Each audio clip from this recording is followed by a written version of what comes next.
Après de longs mois de chantier, c'est bientôt la fin du tunnel. L'arrivée du métro fin octobre est une aubaine pour cette commune de plus de 20 000 habitants du sud-ouest lyonnais. Bienvenue à Saint-Genis-Laval. Saint-Genis-Laval, c'est le métro et les vaches. Une ville entre la métropole et la campagne. C'est aussi, à 2 pas de la future station de métro, le plus vaste centre hospitalier de l'agglomération lyonnaise. Ce campus hospitalo-universitaire de 4000 étudiants s'étend sur 80 hectares. C'est ici que nous retrouvons les citoyens du conseil de circonscription. Bonjour, je m'appelle Armelle Grenier de Charbonnières-les-Bains. Moi, c'est Christian, de Pau-Lyonnais. Je m'appelle Jean Delforge et j'habite Chaponneau. Au sein du conseil de circonscription de Thomas Gassillou, nous avons créé un groupe de réflexion sur la fin de vie. Aujourd'hui, nous avons proposé à notre député une journée consacrée à ce thème. Cette instance citoyenne, informelle, non partisane et ouverte à tous, a été mise en place dès 2017 à l'initiative de Thomas Gassillou, député du Rhône. Le conseil de circonscription accompagne le député dans l'exercice de ses fonctions en menant des ateliers de réflexion, des visites de terrain et des débats publics. Notre commission se doit d'être au rendez-vous de ce grand débat de société qui interroge nos convictions les plus intimes. Euthanasie, suicide assisté, soins palliatifs, entre convictions personnelles et enjeux de société, le débat est lancé à l'Assemblée nationale en vue d'une réforme sur la fin de vie. Accompagnés du député du Rhône, les citoyens mènent l'enquête.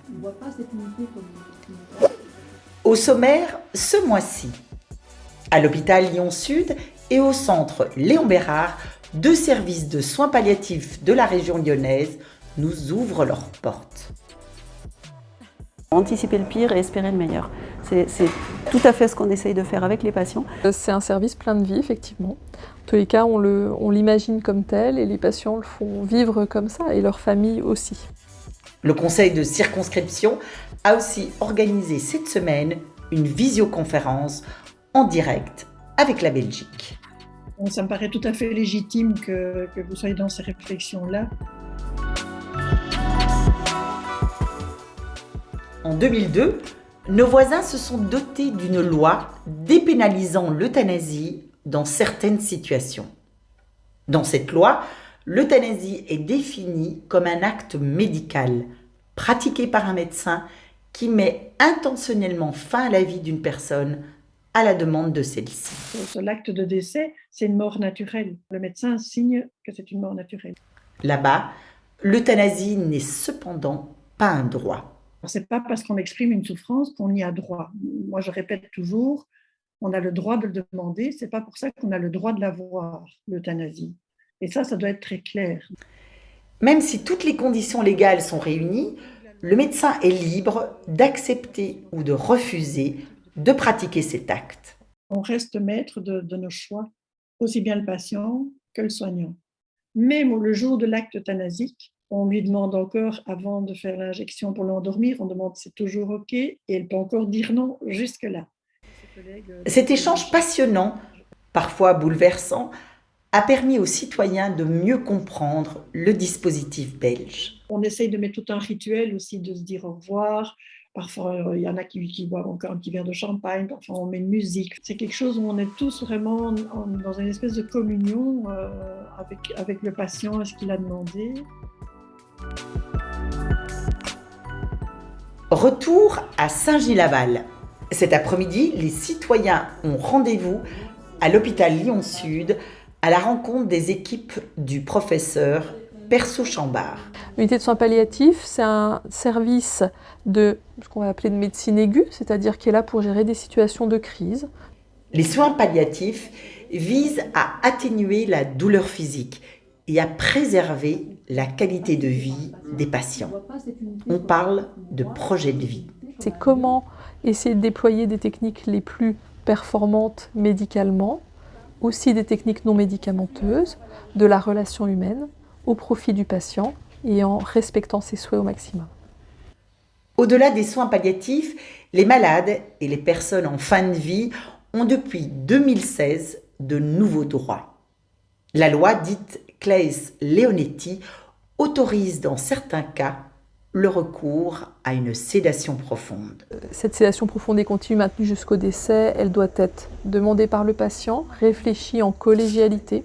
Quand un patient est atteint d'une pathologie grave, chronique, évolutive, en soins palliatifs et pour lequel le pronostic vital est engagé à court terme, elle vient annihiler la conscience du patient d'une situation qu'il vit comme insupportable et de manière continue jusqu'à ce qu'un décès survienne. Pour en savoir plus, le conseil de circonscription est attendu au centre Léon Bérard, dans le 8e arrondissement de Lyon, un hôpital 100% dédié à la cancérologie. Le professeur Jvedzov est la responsable de l'unité de soins palliatifs. Ce sont des soins, c'est de la médecine, c'est des soins, c'est de l'accompagnement, centré sur le confort des personnes, confort physique, confort moral, confort des proches. Ici comme ailleurs, on anticipe le pire tout en espérant le meilleur. Se préparer à ça, ça ne fait pas arriver les choses plus vite et ça n'empêche pas d'espérer. C'est très important. On fait les deux sont tenables jusqu'à la fin. Dans son rapport, remis à Emmanuel Macron en avril dernier, la Convention citoyenne pour la fin de vie a jugé nécessaire d'autoriser le suicide assisté et l'euthanasie en France, tout en développant des services de soins palliatifs. Heureux du travail qui a été rendu et heureux d'avoir pu le faire dans une intelligence collective. Il y a des enjeux individuels qui sont les enjeux de ce que vit une personne et qu'est-ce que je suis pour juger ce que vit une personne, mais il y a des enjeux collectifs qui est qu'est-ce que fait une société quand elle donne la possibilité à certains de mettre fin à la vie d'autres ou quand elle répond à quelqu'un qui dit « ma vie n'a plus de sens, ma vie est indigne » et que cette société répond « oui en effet ». Pour moi c'est une vraie question. Thomas Gassiou s'est montré attentif aux arguments des uns et des autres. Répondre par oui ou par non de manière très tranchée à cette question si compliquée me semble totalement illusoire. Je pense qu'il faut surtout des espaces d'échange et de réflexion bienveillants, respectueux, et où on puisse se sentir libre de donner ses positions sans être entre guillemets catalogué dans une partie ou une autre de ce qui pourrait être un débat décrit comme polaire mais qui ne l'est certainement pas. Au Parlement, les auditions se poursuivent. Quant aux citoyens, ils vont continuer de plancher, eux aussi, sur le sujet.